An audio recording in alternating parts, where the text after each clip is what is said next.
Will you marry me? It had been a year since we started dating. He presented me with a ring. Our relationship began with deep love, and we had always considered it as a precursor to marriage. We wanted to have 2 children after marriage. Ideally, a boy and a girl. I felt reassured when he said, "Let's cooperate in both housework and childcare." So, I happily accepted his proposal. My name is Emily. I am a 26-year-old office worker living an ordinary life. But, my destiny changed about a year and a half ago. At a business social with a client, I fell in love at first sight with a man my age named Jason. With the help of my friends, I managed to get close to Jason and, after some persistent effort, we started dating 6 months later. And then, after a year, we got married. Being married to you makes me so happy.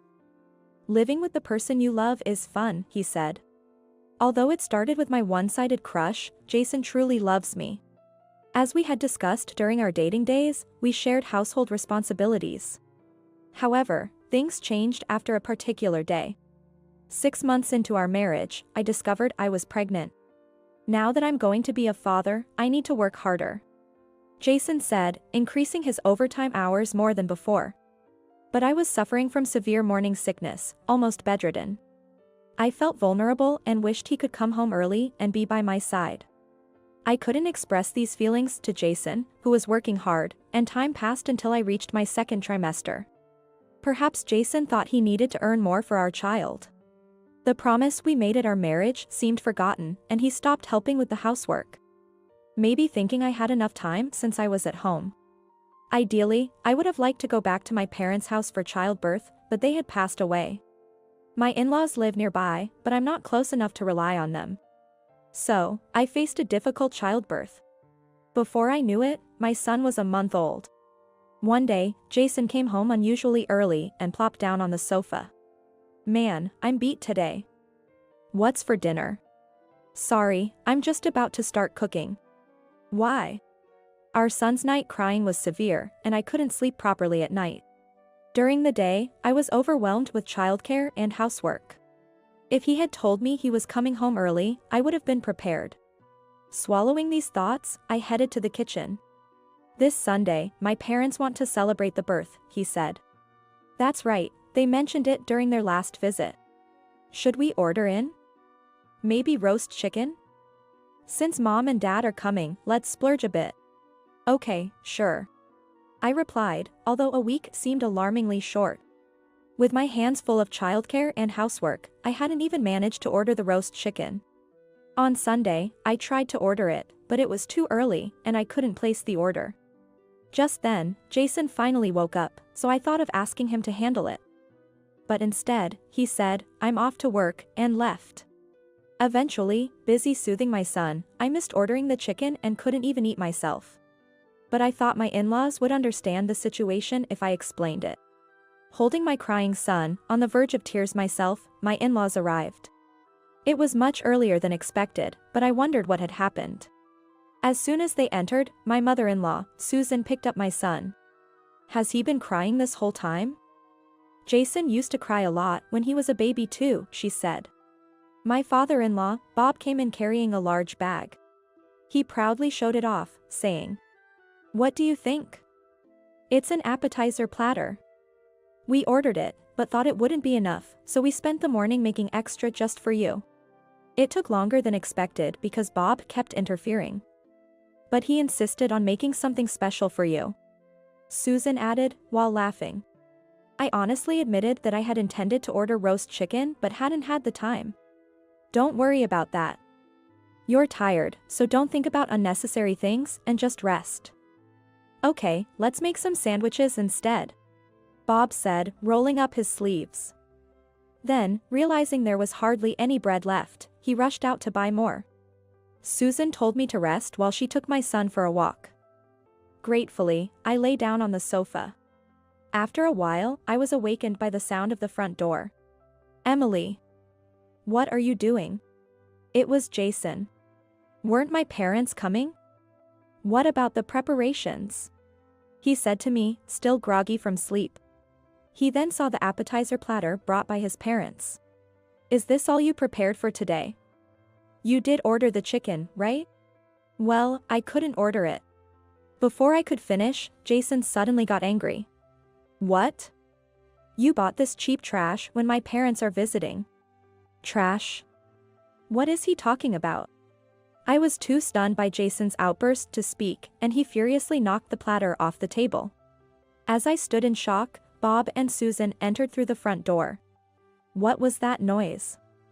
Is everything okay? Bob carrying bread and Susan comforting my son were surprised to see the scene. The next moment, Bob was furious. Jason. What is this? Unabashedly, Jason retorted. What do you mean?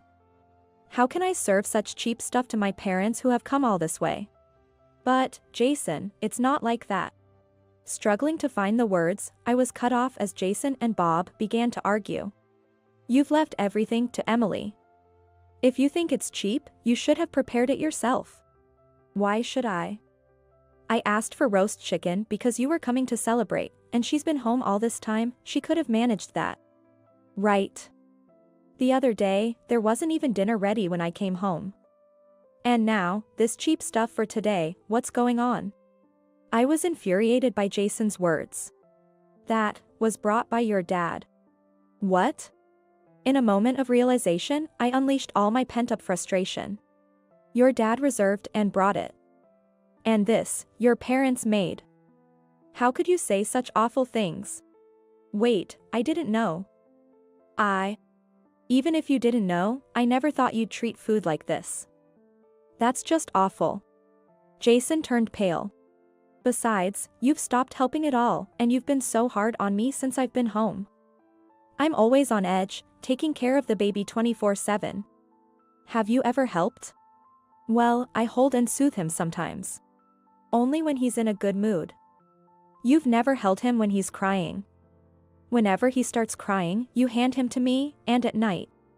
You leave the room saying it's too noisy. All the thoughts I had been holding back since our child was born just spilled out. I couldn't stop myself anymore.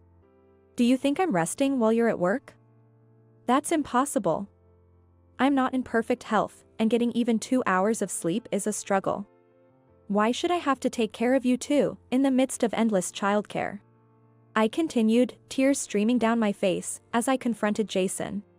Bob became even angrier and reprimanded Jason. You've been like she just said. You should take better care of Emily. After putting my son to bed, Susan comforted me and joined in the scolding. That's right. Postpartum is physically and mentally challenging.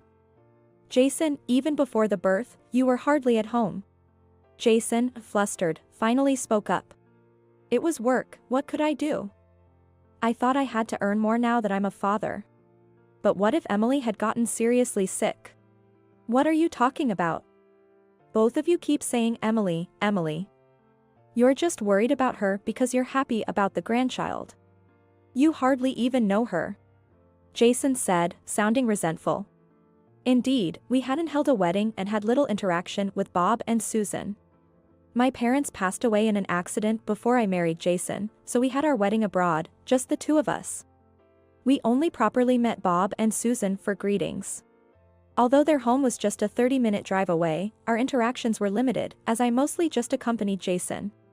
When I was pregnant, Bob and Susan said they would help, but I thought it wouldn't work out well since they were practically strangers to me.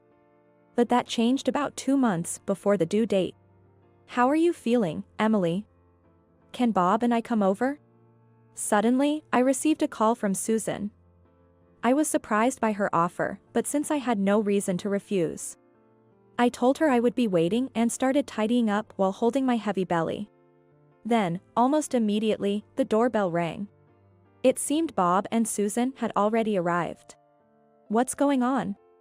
Hello? We called from nearby because we thought you'd start cleaning if we said we were coming.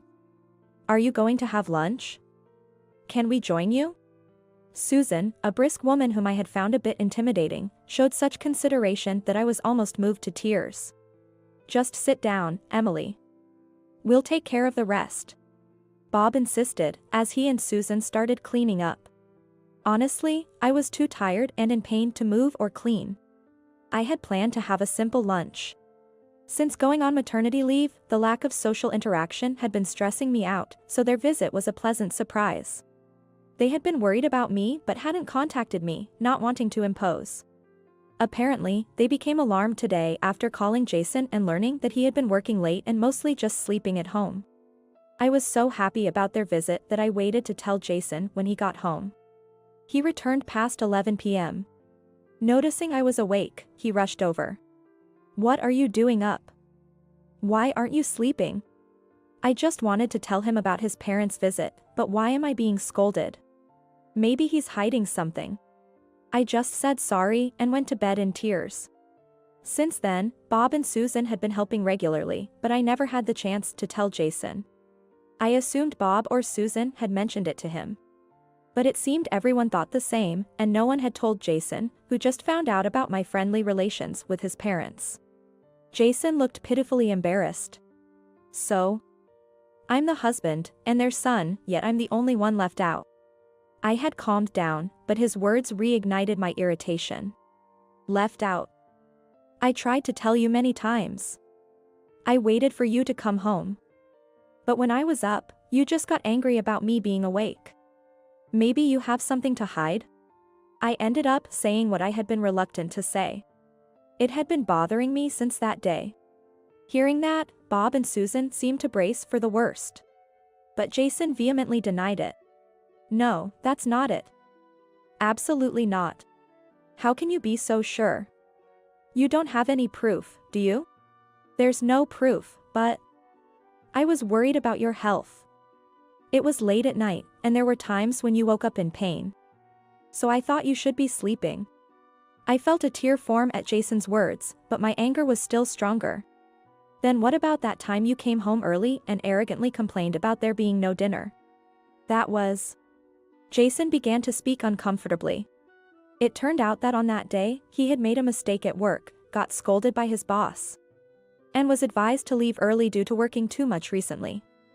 So, he left at his regular time. How could I tell you something that embarrassing? That's why I took it out on you, sorry. Maybe Jason was truly trying to be a good father. That's when we finally started to have an honest conversation. Jason began to cry, explaining that when our son cried, he thought it was better for me to hold him because he stopped crying faster. I thought I had to be firmer as a father.